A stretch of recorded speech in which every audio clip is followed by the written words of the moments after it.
part of elimination rounds of the World School Debating Championship 2007. What you're about to watch is a style of debate which encourages a high level of exchange and engagement between the two teams. Each speaker will have 8 minutes to their speech. After 1 minute, the timekeeper will signal once like this.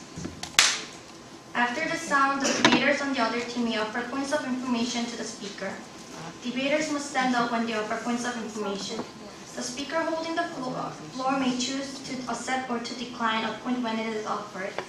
At the 7-minute mark, the timekeeper will again signal once like this.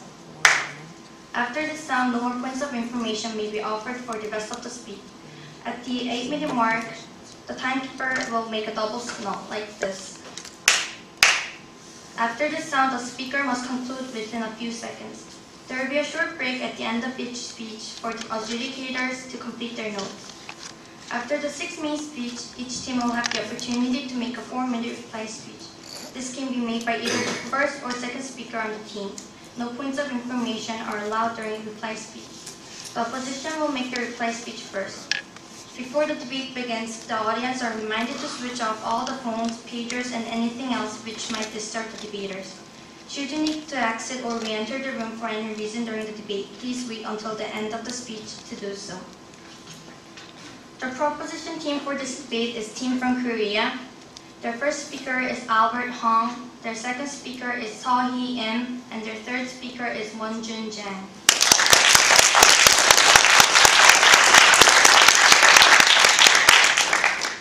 The opposition for this debate, the team from Pakistan, their first speaker is Ansar Afteb, their second speaker is Zila Quasar, and their third speaker is Adil Shahryar.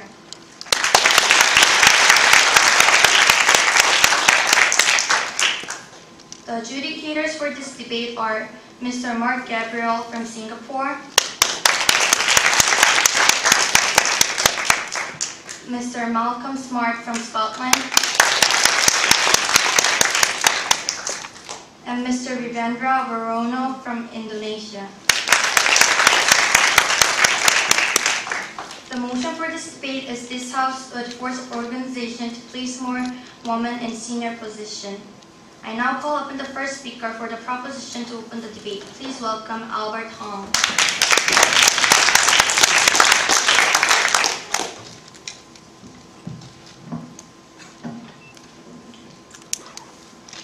Ladies and gentlemen, as of today, the world is a more affluent place. We see minorities upspringing. We see societal progress growing.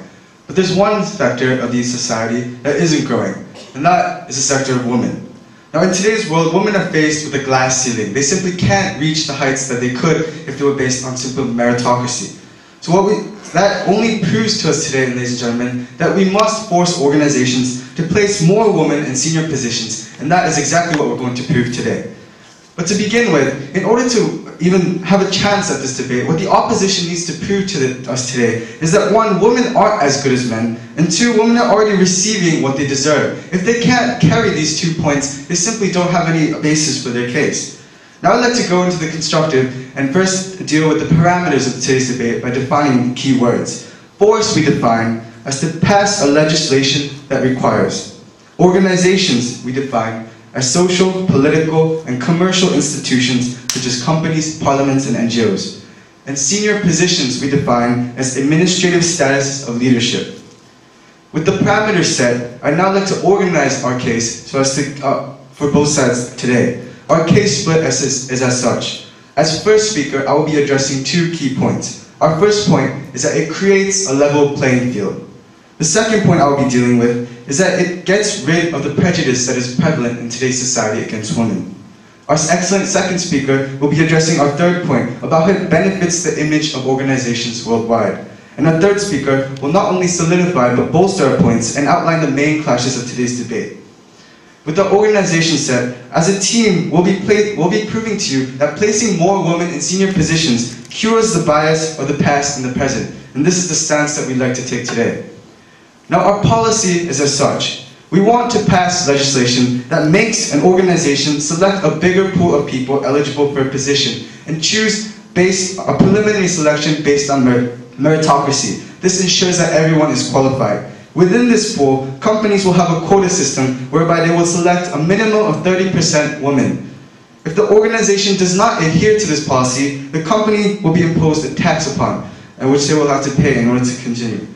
So with these points, I'd now like to move on to the substantive matter of our case to prove to you why it is necessary for us to force more women into senior positions in organizations. Our first point is the point about creating a level playing field, ladies and gentlemen. The simple fact is that at the status quo, women and men are not on an equal playing field, and this is the assumption that the opposition is probably going to bring up today. No, thank you. And I'd like to affirm this as such. The simple fact is, women undergo so many more obstacles on both the social factor, in the social aspect and practical aspect. And in the social aspect, women are expected to take maternal responsibilities. They're expected to have familial responsibility, take care of the child, be the home goody-goody mom. But ladies and gentlemen, the fact is, as an aspiring generation, no thank you, many women are aspiring to take careers. And because of this prejudice, women find it so much harder to aspire to new levels in organizations. No thank you.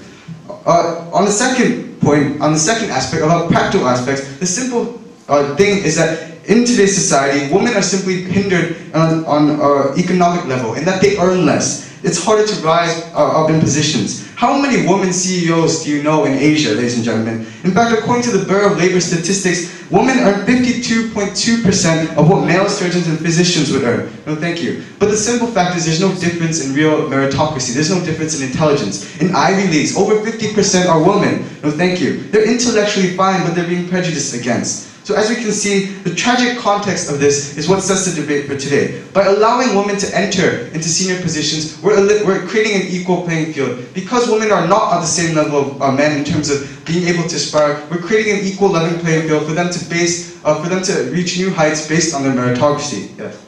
So if the premise is we need to get women equal wages as men, how does putting them in boardrooms suddenly make sure that all of the women workforce suddenly has equal pay? No, what that point, Pakistan has obviously misunderstood that point. What that point is to show you the obstacles that women are facing in today's society. We're trying to demonstrate how hard it is for women to actually reach the same levels as men. And that's a parallel example to what we're saying, that women aren't receiving the same level of jobs they could have based on meritocracy. And that's what that example was to prove today, ladies and gentlemen. It's a parallel example. So as we can see, by forcing organizations to go into more senior positions, we're allowing them to have an equal level playing field. And this is the point that we'd like to affirm today. In the Fortune 500, women CEOs are staggeringly low. In America, it's less than 10%. Now, since America represents the finest point of liberty and personal freedom, if America has less than 10%, imagine what it is in India and Africa, ladies and gentlemen. The simple fact is, if the epitome of freedom cannot even have equal playing field, it's even worse in other nations. So as you can see, there's a basic necessity to create and establish a level playing field, and this is what our policy is affirming in today's debate, ladies and gentlemen. No, thank you. I'd like to move on to our second point about how it betters in correcting current bias. It destroys the bias that would is common in place in society today. And what we mean by this is that right now at the status quo, simply put, if you're a woman, it's pretty frankly depressing. There's barely any women politicians compared to the majority of men that dominate politics, dominate the commercial sector, dominate industry, ladies and gentlemen. So when we look at this, when we look at figures like Condoleezza Rice, when we look at figures like Madeleine Albright, Park Geun-hye, all of these are examples of women that show you and eliminate the bias. They destroy the common conceptual bias that women simply aren't as good as men. They don't have the same capabilities as men. All of these figures, when we put them in senior positions, it destroys the bias and gives hope as a side effect to many youths worldwide. In the case of, no thank you, in the case of Condoleezza Rice as a Secretary of State, Madeleine Albright as the first Secretary of State that's woman, all of these are examples of women that have aspired and broke the barrier, and as a result, they're eliminating the bias and stereotype that women simply cannot fulfill their positions, that they can't do their job as good as men. Ladies and gentlemen, these figures, by putting them into higher places, like Sandra Day O'Connor, by putting them into higher places, we eliminate the bias, we eliminate the prejudice that women have a hard time overcoming in today's society. No, thank you. So as we can see, what the side effect of this is also is that it empowers women worldwide. It gives the youth a better outlook on life, because as I mentioned, it's very depressing as to how many women are actually in positions of leadership. So by demonstrating how women can actually aspire to new heights in positions, by giving them new leadership responsibilities, we give and empower a whole new generation that they have a chance out there, that they can really aspire to these levels. For these reasons, we believe that the world will become a better place and that it's going to empower women, it's going to further women, and isn't that what we want to fix today? Isn't the whole purpose of us today is to better women in today's society, to give them the same opportunities as men? And when we consider this question, it's absolutely evident that it's necessary to put more women in positions of senior leadership in order to do this. When we ask and pose ourselves this question, it is only evident that the proposition's policy is not only going to be an effective one, but one that will ultimately take great strides in solving this prejudice that is evident around the world. For these reasons, we beg to propose. Thank you.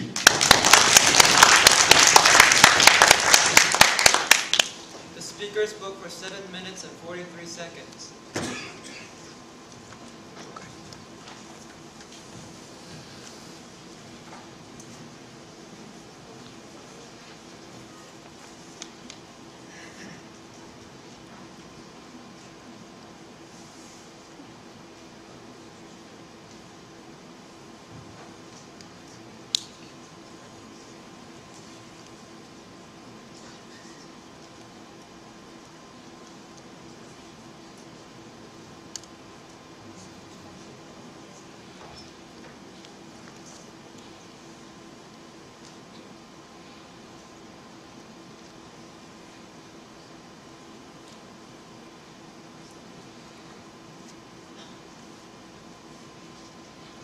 I thank the first proposition speaker for his speech, and now to open the case for the opposition, I call upon answer after.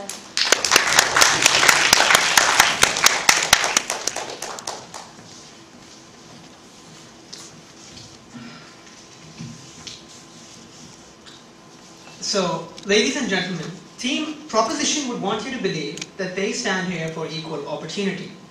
Team Proposition would want you to believe that they are in fact the ones creating a level playing field. And Team Proposition would want you to believe that they are in fact upholding women's rights in the world and that their policy is in fact going to empower women all around the world, from states like the United States to countries like India and Pakistan.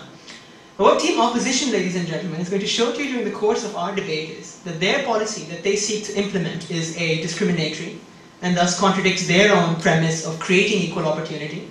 We're going to show to you B, how all the problems that they've identified of discrimination and giving women equal wages can be solved by alternatives, and there's no need to resort to an affirmative action program, which was in fact what they were arguing. Thirdly, we're going to show to you how negative images of women are in fact encouraged under their model, and by creating an image in which the state has to intervene to give a woman a powerful position, will only encourage a negative image of women and not empower them.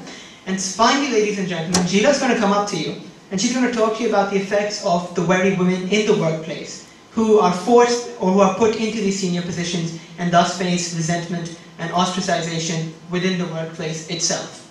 Now, starting with their case, their fundamental premise and assumption was, what separates women from minorities and other groups? The reason they argued was, while progress has been made in rights given to minorities or other groups, no progress has been made in the case of women, and therefore we need such, no thank you sir, a radical policy. But in fact, that's just not true. Consider, for instance, that since the 1960s, female employment around the world has risen by 300%. Consider also, ladies and gentlemen, that the average wage earned by women has also risen by 200%. Consider, no thank you sir, that while in the 1960s there was one CEO who was female in the top 260 companies in America, there are now 40. Women have progressed, and no thank you sir, and have had a greater share and stake in society without the need and the necessity to implement their policy. Therefore, we do not see the grounds and the basis for why there is such a, no thank you sir, a dire need to implement their policy. Secondly, we believe that implementing this policy is wrong and dangerous. And why? On ground number one, we believe that their policy is discriminatory, because what you're essentially saying is, you're not going to choose people on the basis of merit, but you're going to choose them on the basis of gender. And what in effect, no thank you all of you, that says is, you're going to pass on a qualified male for a particular post, for a female, only on the basis of their gender, while that individual, that male, might have been just as well qualified, must have worked just as hard. And as a result, we believe that their policy is discriminatory, no thank you sir, and does not create a level playing field. In fact, they went up to say that, look, we need to be discriminatory, and we need to give women preferential treatment because they can't compete with men otherwise. We say, since when? Women all around the world, ladies and gentlemen, are competing with men. You have senators like, Hillary Clinton running for office in the United States. You have in countries like Pakistan and India, female prime ministers. Women can compete. There's no reason why women are in any way not able to compete with men. And thus the answer is not to follow a discriminatory policy, but ensure that they can compete on a level playing field. Now, what exactly is a level playing field, and which side of the house will provide you a better model? Yes, sir. Women have more social burden because they have the responsibility to rear a child and thank you, sir. This is a social burden which Right. doesn't mature. Okay, thank you, sir. But then you have policies like Sweden granting women maternal leave, granting them paid vacation while they raise their children. Why do you need an affirmative action campaign? Where's the causal link between women raising children and you giving them fixed quotas? In fact, there is none. In addition, the vast majority of CEOs in corporations don't have children and are very career-oriented, and even on that level, their policy doesn't stand. So, what is the best way to provide a level playing field? We believe that rather than giving women preferential treatment, you ensure that discrimination within your society is removed or minimized, and you ensure that women earn equal wages. And we believe the best way to do this is not from a legislation that grants women a fixed number of seats, but legislation that opposes discrimination and criminalizes it. For instance, in countries, no thank you ma'am, like Britain, you have acts like the Sex Discrimination Act or the Equal Pay Act. What these essentially say is that no company, no corporation, and no organization can choose a man over a woman on the basis of their gender. As a result, ladies and gentlemen, they force organizations, no thank you sir, to take into consideration the merit of females and thus to provide a much better equal playing field. For instance, in Britain you have 11,000 cases a year in which women successfully sue employers for discrimination. The company which discriminated against women is ostracized, has a negative image and publicity. No thank you ma'am. As a result, you have an effective deterrent and you have a means in society by which you can ensure discrimination is removed and women are allowed an equal playing field, and that we believe this side of the house stands against discrimination for equal opportunity. And on the issue of discrimination and the best way to deal with it, no thank you ma'am, this side of the house takes the point. Secondly, we're going to talk to you about the image of women. They argue that by putting a couple of women in a CEO boardroom, we somehow empower women all around the world. We never really saw a substantial causal link, but what we're going to show to you is implementing their policy undermines women's role and women's image within society. Because the message you're sending is that women can't do it themselves. In fact, that's exactly what the first proposition speaker did say. Women can't compete with men, and the government has to step in to allow them, in a minute ma'am, to compete. As a result, you're sending an image within society that the only way women can compete equally with men is through government intervention, and this, we believe, is dangerous. Yes ma'am? You're misrepresenting us because we never said that women are unable to compete with men. We were saying that social prejudices hinder them, which proves your point when we said that so many women in the UK have to sue their companies. Thank you ma'am. If women can compete equally with men, then there's no need to give them preferential treatment. Then the only solution is to remove barriers such as discrimination, which you can do through anti-discrimination laws, through legislation granting them equal wages, and thus there is no need, no necessity, no logical basis for implementing their policy, besides it being discriminatory in itself. Now, think about it. If you send a message that women can't achieve certain posts without government help, you're sending a very negative image. You're saying that a government has to interfere to grant them these positions. While we would want an image in which women compete for these positions and earn them on the grounds of merit. And we believe that sends a stronger and a more powerful message, rather than saying that women only achieve these posts as a result of the mercy of the state. We argue that women should be given the right to compete for them and given the opportunity to do so, and thus, no thank you sir, and as a result you achieve a much better image for women within your society. Thus, in summation, ladies and gentlemen, we've shown to you a number of things. We've shown to you how, in fact, this side of the house wanted to implement equal opportunity, yet their policy was one based on discrimination. Discrimination against men of equal caliber or greater caliber, men in certain professions who are more qualified, who are hardworking, will be passed over for another worker only on the basis of gender. We believe that A, that is wrong. We believe B, that the solution is not to give women quotas, but the solution is to get rid of all those barriers that hinder their movement upwards, which they defined as discrimination and equal pay. And we believe you can do this best through legislation banning discrimination and not legislation granting them certain fixed seats within a certain corporation.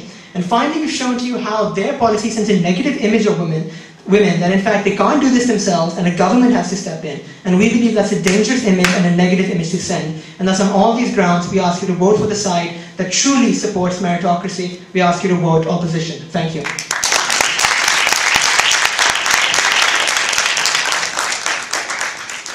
Speakers spoke for 8 minutes and 10 seconds.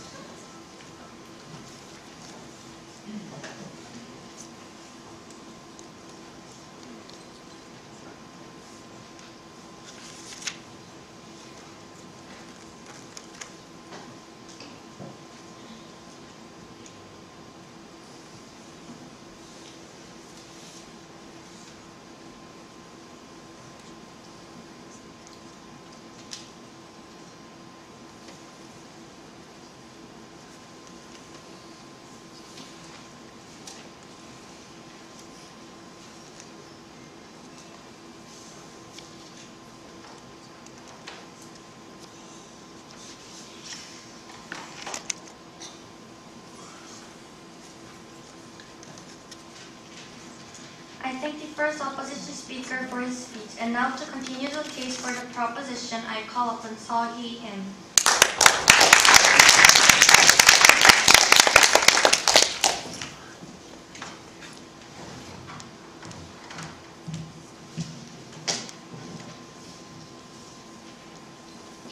Ladies and gentlemen, Mr. Speaker, you heard from the first Pakistani speaker that women are making progress. But in the same breath, ladies and gentlemen, he mentions about how British women have to sue companies in order to stop discrimination. This is an inherent contradiction within their case, ladies and gentlemen, because it shows that still women are crippled under the glass ceiling. They cannot advance to the position that they deserve. And we say, ladies and gentlemen, that this is a problem that the government has to solve. So with this in mind, ladies and gentlemen, before I move on to my own substantive case, which deals with how our policy is better for the organisations themselves, I'd first like to delve into 3 major issues that Team Pakistan had against our case. Firstly, this idea about how our policy is discrimination. Secondly, the issue about the existing laws. And thirdly and finally, the issue about the image of women. So firstly, onto the idea about how our policy is discrimination. Ladies and gentlemen, if it was a fact that women and men are in the same level playing field right now, maybe this argument would stand. But the fact of the matter is, in the status quo, women are disadvantaged. Companies don't like to accept women because women take maternal leaves, because women sue companies when they see discrimination, ladies and gentlemen. The fact of the matter is, women aren't so attractive to companies when it comes to paying wages and making profits, ladies and gentlemen. So we say our policy is which makes the level playing field. Right now, they themselves admitted that women are getting discriminated by talking about how women always sue companies. The fact is, because women are so discriminated against, we need to give them an extra boost. That is the only thing which will make them level in the first place. But moving on to the second issue about the existing laws. No, thank you. Now the fact is, ladies and gentlemen, laws have existed for over 50 years, but still we see women getting discriminated against. The Equal Pay Act, which the first opposition leader brought up, even though the Equal Pay Act has been in society for over 40 years, as my first speaker brought up, according to the Bureau of Labour Statistics, women physicians still earn 50% of male physicians. Just a moment. And we say that existing laws are clearly not working. Yes? Right, so first of all, those statistics are flawed in the 1950s. And secondly, how will putting these women into a corporate boardroom once again make sure that other women who aren't in the corporate boardroom have access to equal pay? First of all, the fact is not flawed because it came from the Time Almanac 2007 and the statistics came from 2004. It didn't come from the 1950s. And so also we say that if you make women CEOs, obviously the wages are going to rise. And the fact is, the point of this fact is that women are still facing huge barriers in companies. I think that we've made that point pretty much clear. And we say, ladies and gentlemen, that although discrimination laws have been entrenched in society for a long time, it hasn't worked. Companies have made excuses to refuse women in entering their companies, and thus it doesn't stand. But moving on to this third and final idea about how the image of women will be undermined. And we say, ladies and gentlemen, that this is really not the case, because many women who have moved into society thanks to affirmative action have proved to be legitimate and have boosted the image of women in society. An excellent example of this would be Sandra Day O'Connor, who Ronald Reagan accepted in society specifically because of affirmative action. And we see in this case that Sandra Day O'Connor hasn't been criticised for being a woman who was useless. She has been proving that women are substantially good at what they're doing at. Ladies and gentlemen, this point does not stand. But now I've dealt with all the arguments coming from Team Pakistan, I'd like to move on to our own substantial case on how our policy benefits the organisations themselves. And I'm going to analyse this in two aspects. Firstly, on how it improves the image of these organisations, and secondly, about how it brings an increased contribution of women into the workplace and into politics.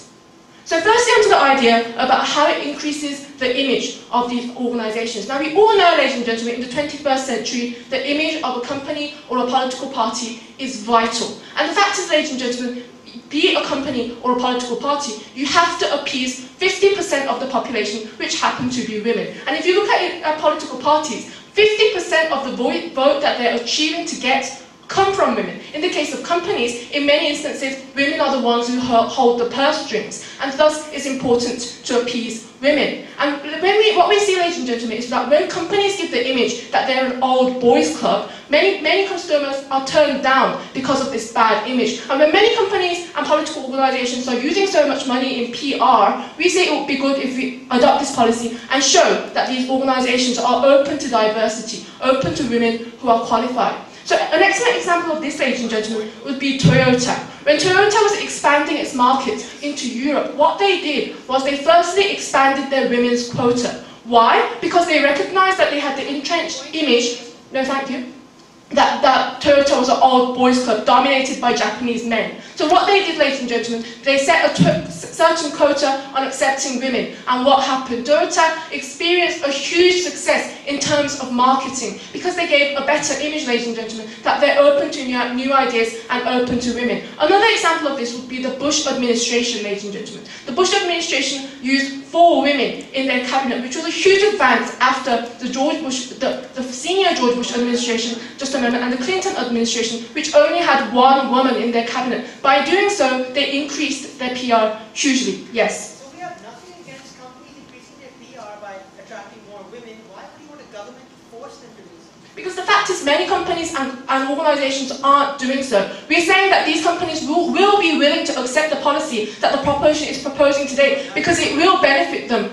eventually. But moving on to the second issue about how it brings increased contribution to the workplace. Now, we think we all know how diversity is good for an organisation, because when you have diversity, you can enjoy various viewpoints coming from people from various backgrounds. And the fact is, ladies and gentlemen, women may have a slightly different uptake on views when they assess situations. And the fact is, many companies and political organisations have benefited from allowing women into their organisations because the women take a different view on certain groups of men. When we have more diverse organisations, they make better decisions because they can take into consideration the application and the situation better. A case of this would be Tony Blair, when he applied women's shortlists in the parliament. By doing so, he empowered women, because the women who entered the parliament gave a voice to the women who are often so drowned out. By doing so, Tony Blair increased such more capability in judging and applying politics in his country. Another example of companies would be IKEA, ladies and gentlemen, a company which produces furniture and dishes and such, ladies and gentlemen. As I stated before, many women hold the purse strings of their family, and the fact is, as a new CEO was elected as a woman, she applied procedures which women would like, which women would choose when they go to a certain store. And by doing so, IKEA experienced a huge boost in their production sales. The same was the case of eBay and Meg Whitman, their CEO. So, ladies and gentlemen, we on the proposition side believe that true justice cannot be achieved if the government does not let an equal playing field to persist. We proved to you that many women in the status quo are suffering because of discrimination and do not get what they deserve, ladies and gentlemen. We say that women ought to get an equal chance to men, and this is justice, ladies and gentlemen. By just twiddling your thumbs and doing nothing, it won't help women. We say women have a huge contribution to make to society, and we only by allowing women to get to those spots and prove themselves can we achieve equal justice. Ladies and gentlemen, it's on these grounds on which we are very proud to propose. Thank you.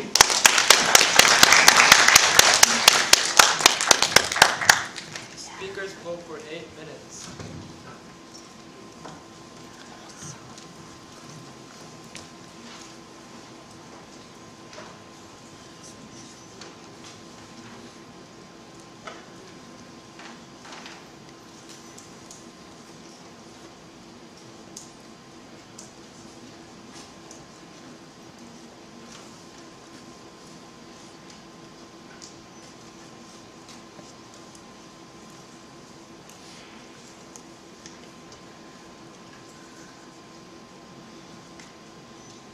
I thank the second proposition speaker for her speech. And now to continue the case for the opposition, I call upon Zila Kaiser.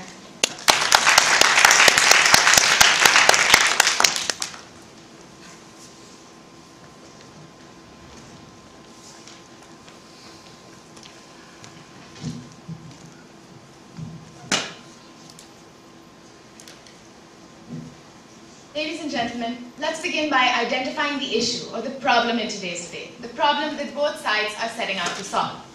The problem, ladies and gentlemen, is discrimination. Now, discrimination manifests itself in two ways. Number one is the way that people think or perceive women. And number two is the way people act upon these judgments. And now, how did team opposition try to deal with this problem? We demonstrated positive trends in the way people view women today. And we said that women are no longer viewed as inferior. And so in this way, people no longer see women as backward and inferior. And we also demonstrated that in the way people act, we have anti-discrimination laws to prevent anyone from harming a woman in the workplace or prevent anyone from unfairly discriminating against her. So team opposition solves the problem in this manner. And let's now take a look at what the proposition has done. I'll be dealing with 4 issues today. I'll be talking about the level playing field. I'll be talking about prejudice.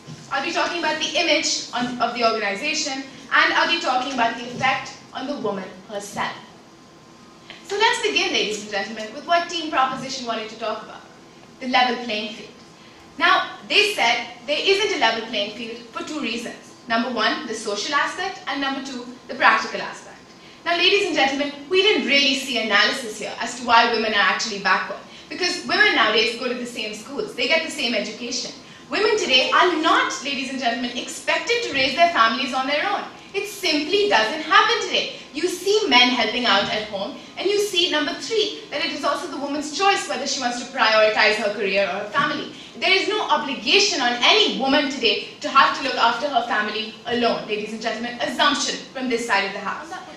Yes, madam. How do you explain that while women still get educated and still have the same situations, constitute only less than 10% of the companies listed in Fortune magazine? See, ladies and gentlemen, that's it. Since there are trends now towards changes, women have actually come into these industries after the 1970s. So number 1, obviously there's going to take a longer time for women to get incorporated. And number 2, we've seen that the laws we have put in place actually have worked. As the first speaker told you, pay has actually increased from 50% to 80% for women, and there has been a vast number there have been many more women who have now come into companies than there were in the 1950s. So you see the laws that team opposition have in place actually working. So, ladies and gentlemen, the unfair playing field, we didn't see why it actually existed. And now, since they didn't provide us analysis, let's go on to do this for them. If they say it's because of social discrimination, now let's see whether their laws, whether their model actually targets this discrimination. Because if there's discrimination in the way people think, shouldn't you, number 1, try to carry out anti-discrimination campaigns or try to put in laws to make sure people don't discriminate against these people? Or should you do what team opposition did and enforce a policy which actually has reverse discrimination? And this is where I move on to the issue 2, which is prejudice. Now, when you say that a woman can't do it on her own, and that's why we give her a special place, that's why we force organizations to put women in positions of power, what you're actually saying is that the woman is weak, the woman is inferior, the woman can't really do this on her own. And ladies and gentlemen, denied sir, if you do this, are you actually encouraging this stereotype? Or are you tackling it? Are you solving the problem of discrimination by telling the world that the woman is not good enough to do this on her own? That the woman doesn't have the merit, that the woman doesn't have the capability to get this position on her own, that we as the government had to force the organization to put this woman in a position of power? Ladies and gentlemen, do you feel the stereotype? Do you feel the conspiracy? Do you feel the stereotype? Or are you actually solving the problem? In the case of Sandra Day O'Connor, do people remember her as a woman who advanced in society unfairly, or do we remember her as an able model with serves as a role model for the future generation? That's great, ladies and gentlemen. One example, and of course the world works exactly like that. And this is what I'll be dealing with in my 4th issue, which is the effect on the woman herself. So we'll wait till we come to that. So ladies and gentlemen, what makes the problem worse? Which is what we dealt with in the issue of prejudice. Which model actually makes women seem inferior and makes people feel that women cannot do this on their own? And number 3, now let's deal with the issue of the image of the organization. Now this is where the debate got a little interesting, because on one hand, Team Proposition said, organizations don't like women because they take maternity leave, ladies and gentlemen, and they have to look after their children. And then they said, organizations love women because women somehow are so denied. So, because women somehow control the purse strings of their family and will pay and will also add diversity and add different opinions. So ladies and gentlemen, let's just think about this. If women are so beneficial to the organization, then wouldn't these companies want to actually include women in the first place? Now, is this debate about whether companies should have more women, or is this debate about whether a government should force companies to have more women? Because this debate, denied sir, is about whether the government has the right to say that you must have this many women in your company. And if women were actually so beneficial and so important, then these companies, such as Toyota, would do it themselves. As, for example, it was found out when eBay benefited from these women, they'd obviously want to hire more women. So there's no need for the policy instituted by this side of the house. So their second line of argument simply didn't make sense. And now let's move on to the effect on the woman herself. Now, Ansar already talked to you about the general perception of women when they're affirmative action programs and when they're put into positions of power. And I'm now going to talk to you about the effect on the specific woman who has been promoted. Now, number 1, the people within her company feel that she was put there unfairly, regardless of whether she merited this position or not. Because that woman might have been perfectly capable. But now that you have this policy, people perceive this woman as being incapable. People think that she's there simply because of this new regulation. And that, ladies and gentlemen, is unfair to the woman, because now it creates resentment within the company itself. In Britain, a sociologist called Mahdood actually did a study asking where there were affirmative action programs, and asked them what exactly they felt once they had been put in positions, in executive positions. And they felt targeted, bullied, and ostracized, ladies and gentlemen. And this is why it's unfair to the woman herself.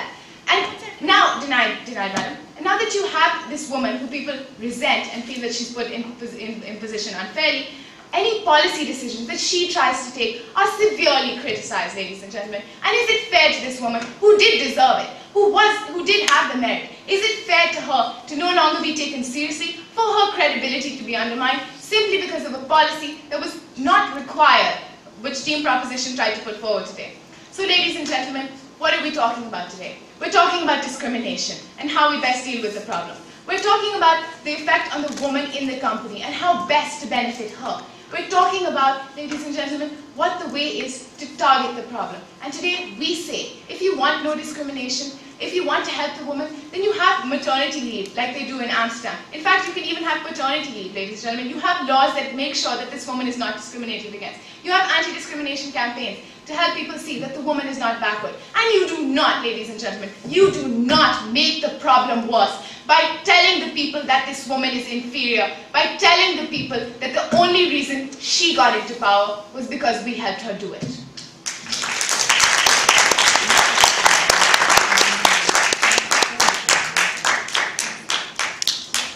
speaker spoke for 7 minutes and 56 seconds.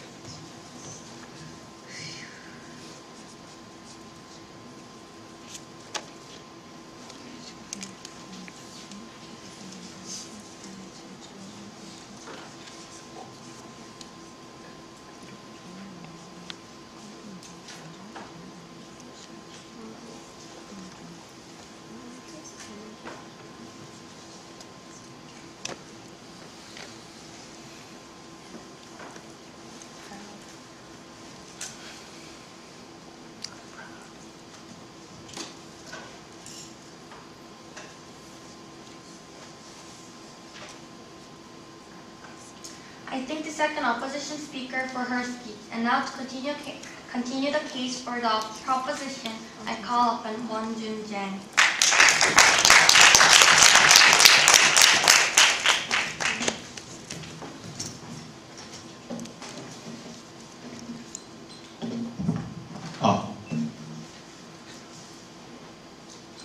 In order to clear up the floor that we have in today's debate, ladies and gentlemen, let's just first focus on what today's issue is. And in doing so, I'd like to first examine the status quo that we have in our society today. Status quo, we have an unfair society where discrimination between women and men are prevalent, ladies and gentlemen. They gave us some examples of how some women have gone to be the CEOs of our nation. But ladies and gentlemen, when we consider this, the vast number of firms and companies that we have in this world, the progress that they have mentioned is really insignificant and nothing compared to what really happens in the workplace. And thus, we have to answer a question, ladies and gentlemen, of which policy would cure this problem and bring a more fair society. But before I go on to the specifics of my case, I'd like to first examine what Team Korea has done so far in today's debate. Our first speaker, Albert, proved to you that placing women in senior positions gets rid of prejudices in society and provides for more role models. Our second speaker, Sayi, has shown you that it levels the playing field and it is better for the organization themselves. And as a team, Team Korea proved to you, ladies and gentlemen, that placing more women in senior positions cures the bias of the past and present. And it is on this team line that we continue to assert our case. So taking into account these arguments, ladies and gentlemen, I'm going to do two things in my government whip speech. I'm going to first assess the policy of both sides, taking into account factors like the need, the practicality, and the benefit. Then I'm going to ask you the question that I proposed into you at the beginning of my speech, and analyze how each side really answered this question and who really solved the problem of today's world, ladies and gentlemen. So let's just go on to assess the policy and focus on the need for our policy in the status quo, ladies and gentlemen. Now, it is really great that the opposition side of the House today, ladies and gentlemen, brought up all these possible things like anti-discrimination campaigns, ladies and gentlemen, and how we can encourage women to be better in society. Ladies and gentlemen, this is simply not mutually exclusive with our model in today's debate, ladies and gentlemen. We can, along with our policy, ladies and gentlemen, we can have campaigns in society that will bring greater elevation to the status of women. This isn't the focus of today's debate. The focus of today's debate, ladies and gentlemen, is gaining a solution to cure the problem that we have in the present day. No, thank you, sir. Now, ladies and gentlemen, we've proved to you that in today's society, we have prejudice in social norms. Let's have a look at some Asian society. Let's just get away from the Western world and focus on countries in Asia, where Confucianist values prevail, ladies and gentlemen, where men are grantedly better than women, where society views men and women in this way. In such status, ladies and gentlemen, even if they assert that women have more progress, we need to pass a policy to better the status quo and bring enhancements to the status quo. They brought out their alternative of anti-discrimination laws, ladies and gentlemen. We proved to you the example of the Equal Pay Act in 1964, which granted equal wages. Just wait. 40 years after this law, ladies and gentlemen, we stand here in today's debate. And women physicians in the United States still earn only 52.2% of the wage that men win. In the sales sector of the United States, women only win 62.1% of the wage that men win, ladies and gentlemen. This proves to you that anti-discrimination laws isn't going to work and hasn't worked in the society, and with that, women simply cannot progress, and we need a new step. Yes, sir. Sir, do you realize even if your model works all across the globe, by making sure that all highly successful women occupy certain seats on the boards, doesn't mean that the average pay of all other women... Yes, when we place more women in senior positions of these social institutions, ladies and gentlemen, it gives out the message that women do deserve these seats, and thus elevate the status of women in the status quo, which will bring further benefits like an increase in wage in the future. We say that we simply we face the need to provide you with a new policy, a new step that will guarantee an efficient policy where women will progress in society, ladies and gentlemen. Having dealt with the need, let's just go on to the practicality and assess it. Well, the opposition side really didn't attack us on how our policy will work today, ladies and gentlemen, so we didn't really have a burden to prove this. But what our policy will do will enforce quotas after ensuring an eligible pool of people through a pre-selection stage, ensuring that all the candidates available for a certain position will have the eligibility to be in that position. And if companies don't adhere to this quota that we set, ladies and gentlemen, we'll tax them. We'll impose a tax on them, and this will act as an incentive for them to adhere to our policy and work according to the quotas that we set. We need a policy that takes action, not a policy that says which one is good and which one is right. No, thank you, ma'am. Let's go on to the benefits of our policy, ladies and gentlemen. And when we have this need, when we fulfill this need and act in a practical manner to bring out a practical policy, ladies and gentlemen, it gets rid of the prejudice that we face in today's society and levels the playing field. And this cures the bias of society, ladies and gentlemen, and proves our case and proves the burden that we set in today's debate. Now, having assessed the policy of our side today, let's go on to answer the question that I've said. Which policy, ladies and gentlemen? Which policy? Our policy or their policy of anti-discrimination laws will better serve a meritocratic society? I mean, and in showing to you how each side responded to these questions, let's have a look at the arguments. Now, the first speaker came up today and said that the alternative was a legislation that opposes discrimination. As I have said, ladies and gentlemen, such legislation gives no enforcement mechanism, doesn't give the companies the incentive to adhere to the quotas, even if he said it, ladies and gentlemen. No, thank you, sir. We proved to you with the Equal Pay Act, and it simply doesn't work. We need a legislation that takes action, ladies and gentlemen, and forces organizations to pass certain quota laws in order to ensure that these women will, yes, be in a senior position. Yes, sir. There are 11,000 successful anti-discrimination lawsuits every year. How is that? Now, ladies and gentlemen, according to what he said, that was only focusing on the example of the United Kingdom. We say we need to maintain a bigger picture of today's world, ladies and gentlemen. And as I said, they still haven't counted this issue. Let's have a look at these Asian countries. Asian countries like those in Southeast Asia, ladies and gentlemen. In those countries, still, the values of Confucianism prevails, which emphasize that men are naturally better than women, that men are, yes, superior than women, ladies and gentlemen. And under those conditions, no matter how much progress you have, you really find it hard to find yourself progress in society and be in a senior position of an organization, ladies and gentlemen. They furthermore said that our policy undermines the image of women. We say that our policy sends out the message that woman who got to a position in return for the work gets the right reward and has a chance to prove herself. The whole issue of image, ladies and gentlemen, it can be simply rebutted by the fact that women have to be in a workplace, in a position of senior in an organization to prove that they, yes, can prove themselves like Sandra Day O'Connor did, and show, ladies and gentlemen, that they can compete with women, prove themselves that they can contribute a significant amount to society, ladies and gentlemen. That is a society, that is a picture of society that we need in today's world, isn't it, ladies and gentlemen? So when we consider the question and think about, again, which policy really serves meritocracy, ladies and gentlemen, we say that it is a policy brought forth by South Korea. We take into account the fact that men and women start at a different level, ladies and gentlemen. So when you go on into later parts of society and judge them according to the same characteristics and same standard, ladies and gentlemen, we simply say that it is unfair because women have gone through more burdens and more barriers, ladies and gentlemen. So at the end of the day, what is it that we seek?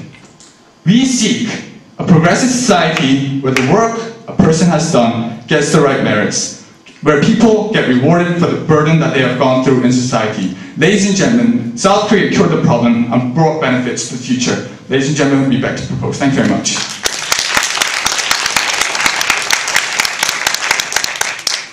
Speaker spoke for 8 minutes and 14 seconds.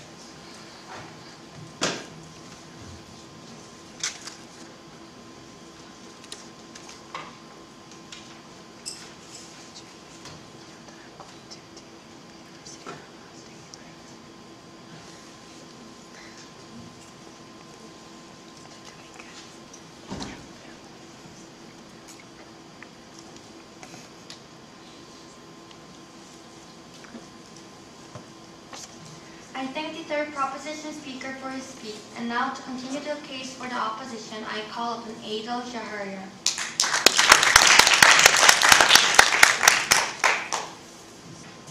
Right. So basically, we've had a proposition case that on first very close examination seems to resemble, how do I put this delicately, an old gym sock. Because it's full of holes and it's very, very redundant. Let's look at everything the propositions had to say to us. I'll be asking 3 questions and I'll be trying to solve each of them to show you why this motion should fall. Right? I'll be doing this first in this order. First of all, I'll be asking a question about whether women are even marginalized today, and if so they are, why does that happen? Secondly, what does the proposition model do about a problem if it exists? And thirdly, let's get to the real issue, what is the real solution? So, one by one.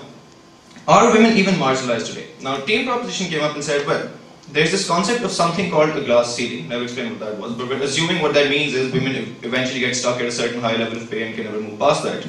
And that's bad. And we agree, ladies and gentlemen. Women, if they work the same hours as men, should make as much money as men. That's what the opposition stands for. The question we still had to ask them, ladies and gentlemen, is that if in the past 50 years, by enacting legislation, we've managed to show sufficient trends, let's say that women are not being marginalized anymore, or that they're marginalized significantly less, or that their average wages are rising, And how does that not prove that the status quo or the opposition's policy is working? And this is something all three speakers have asserted from this side of the house. They said, your policy does not work. And that was that. Yes? As we have given you, through empirical statistics, women still earn 50% that of men. Is that what you call progress? Well, firstly, we said that those are really questionable statistics. But even then, ladies and gentlemen, the examples we did bring up, the side chose never to engage with, said, they're British, let's not talk about them.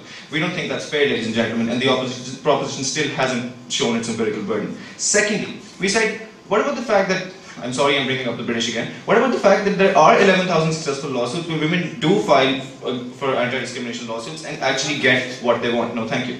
Actually get what they want. And they said, well, they shouldn't have to sue. Well, our argument, ladies and gentlemen, is very simply put, even under your model, if a company doesn't enact the quota system that you want, then what are they going to do? Sue, right? So what exactly is Team South Korea really talking about? We still don't know, and we'd like to hear some further explanation of it later on. Not in my time, on your reply speech. Now, ladies and gentlemen, this moves on to another issue of why, if there is marginalization, why it does occur. And we argue, ladies and gentlemen, that this occurs because of the psychological sort of discrimination is present within society. Because people don't feel that women are equal to men. And we don't think it makes sense, ladies and gentlemen, to try to exacerbate that sort of situation and by forcing governments to place these women artificially in a position of power. And this is something that was completely dropped by this side of the House. Their first speaker, furthermore, this is the fourth argument for saying why women are marginalized today. They said there's been historical injustice against women.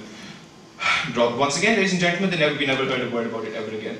Lastly, ladies and gentlemen, they have this whole contradiction from proposition. They said, well, women are so unattractive to companies, that's one of the reasons companies tend not to hire them.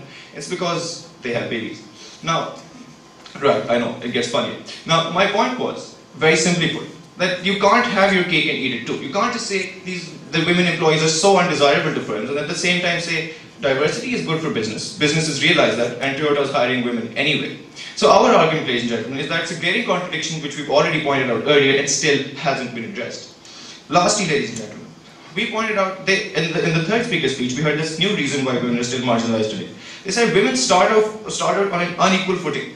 Now, we said, hello, they go to the same schools, so in a lot of the developed world, that problem doesn't really exist anymore, thus the redundancy, we're thinking Jim Salk again. And secondly, we argue that if this doesn't exist, if you can grant them equal opportunity through all these other means, then why such a drastic measure, such as the one Team South Korea is proposing? Isn't it true that in countries like Pakistan, where we have, countries in Asia like South Korea, where there's a root against discrimination in women, the problem is still not solved, and women can't advance in society? I never thought I'd be proud of saying this, especially in a debate, but the problem with Pakistan is we don't have laws for preventing discrimination against women. So essentially, ladies and gentlemen, the problem they've been citing against us time and time again doesn't really exist. As in, we're sorry, we wish we did have those laws, but at least in this debate, it works out pretty well for me, right? My point is, countries like Pakistan and India do not even have the sort of legislation that most other countries in the world today do have. And where this sort of legislation has been enacted, we've given you numerous examples of where it has worked, and the proposition still hasn't engaged with that. Second issue, ladies and gentlemen, what does the proposition model do? And this is really where the case starts to get funny. They said, well, we want to give women equal wages, and that's the objective. We said, okay, no thank you. But your very model is structured in a way that automatically defeats your mission statement or premise. Because you're saying we're going to have a meritocratic selection pool first, and then we're going to select all the applicants that the company is looking to hire and make sure that 30% of these people are women. So if a firm is looking to hire 10 people, ladies and gentlemen, and if the proposition model works, and 3 of these people end up being CEOs, and 3 of these CEOs end up being women, how does that raise the average pay for all women employees across the workforce? It doesn't do absolutely anything, ladies and gentlemen. And when we stood up and asked this question repeatedly throughout points of information throughout Team South Korea's case presentation, they just had one thing to say. They said, well, you put these women up there in corporate boardrooms and make them symbols of power, then you send out the message that it is okay to make people treat women fairly. Oh, thank you. But then isn't that the entire argument that we've been running from opposition from the beginning? We're trying to send out a message that it is okay to pay women enough, that you need direct legislation that says you need to pay women enough. Then you need to have direct legislation that says it is not okay to discriminate on the basis of gender, ladies and gentlemen. And that really requires more analysis from proposition. So firstly, their model, even if it can be applied, doesn't really do anything to solve the problem of unequal wages. Secondly, they said multiple points of view are desirable, and these are needed within a corporation. The diversity contradiction I've already pointed out. But secondly, they said that when women CEOs when you have a large number of women CEOs, they can make radically new decisions which will benefit the company because no one else would have thought of them before. Well, our question, ladies and gentlemen, if these women are going to be so unpopular, who's going to vote for their decisions in the first place? And secondly, if these women are put on corporate boardrooms because of government intervention, then we don't think they're going to be taken very seriously by their peers. And we think that's a very, very damaging thing. We think that if we want these women and their opinion to be heard seriously, then you need to follow the status quo and make sure these people get there through a system that is openly meritocratic, that is openly fair, and everyone sees it that way. So therefore, ladies and gentlemen, the first two issues, are women marginalized? We've shown you, no, there's a greater trend of women being treated equally. And secondly, does the proposition model solve the problem? It really, really doesn't. So what is the real solution then? This side of the House said anti-discrimination laws don't work, rejecting all empirical evidence in favor of it. They said countries like India and Pakistan haven't been able to solve the problem despite anti-discrimination laws. We pointed out a lot of these countries don't have such laws, but where you have such laws, the problem to a great deal has been alleviated. So very clearly, the opposition alternative solution still hasn't really been touched by team proposition. I think it's a protected merit. Anyway, lastly, all our arguments about treating women equally but differently, for example, granting them maternity leave, for example, granting them equal wages, so on and so forth, were never really touched by this side of the House. And our question is, if these are the exact same things that this side of the House wants, then why not legislate for them directly? So on each of these three counts, ladies and gentlemen, on the issue of whether or not the problem is big enough to warrant government intervention, on the issue of whether the proposition model can even solve it, and on the issue of whether the status quo is doing a good enough job towards it, we feel it makes much more sense to vote opposition. Thank you.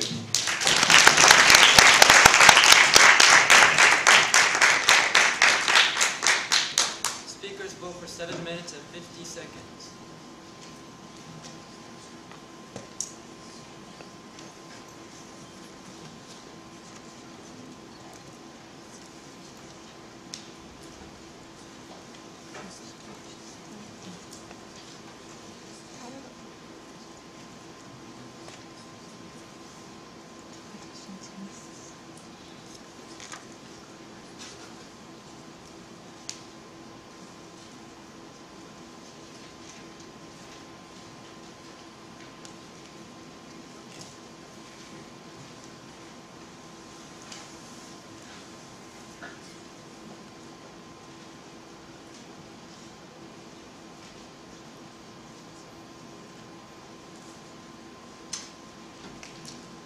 I thank the third opposition speaker for his speech. We will now move on to team's 4-minute concluding reply speech.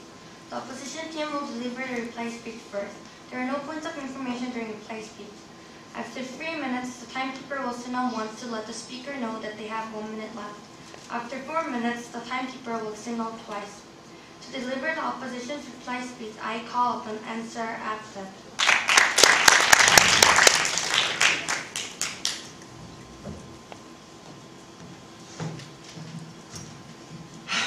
So, ladies and gentlemen, we had a proposition that identified a very simple problem. Women within our societies all around the world are discriminated against and do not earn as much as men. But gradually, as this debate progressed, we realized that their solution, in fact, doesn't have any significant change, and there are much better ways to remove these problems within society. Consider, for instance, the first premise was that women need to earn more, and women are not earning enough compared to men. We told you, how does their policy in fact solve that problem? Because while their policy allows a few women, 5 or 6 CEOs, to earn higher wages, how does it increase the livelihood and the economic position of women in society at large? It doesn't.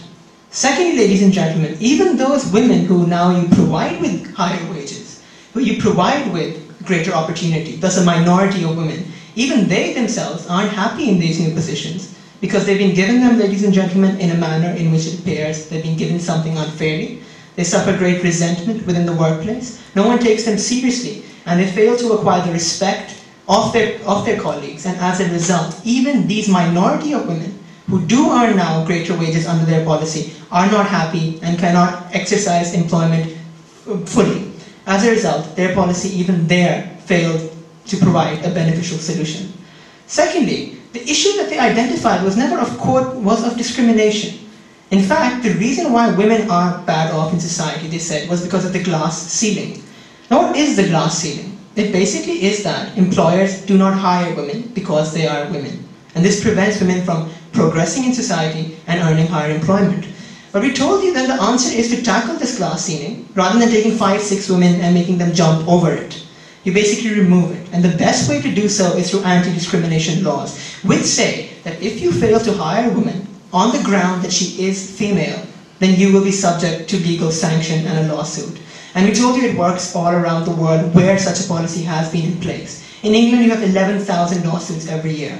The only response to that was, well, what about other countries around the world? And we told you simply this policy doesn't exist there. The problem in society is discrimination, ladies and gentlemen, and you have to tackle this problem head on rather than skirting it like the proposition would want you to do. In addition, ladies and gentlemen, discrimination is not only an action, it's also an ideology and a way of thinking. And their policy encourages that way of thinking by sending a message that women cannot do this on their own and they need government help. As a result, ladies and gentlemen, you encourage negative stereotypes. You encourage an inferior image of women within your society. Again, a point never really adequately tackled. And fourthly, ladies and gentlemen, discrimination, we believe, in principle is wrong. They argue that women have been historically discriminated against. It's wrong, it's unjust, we have to correct this bias. And their solution was more discrimination.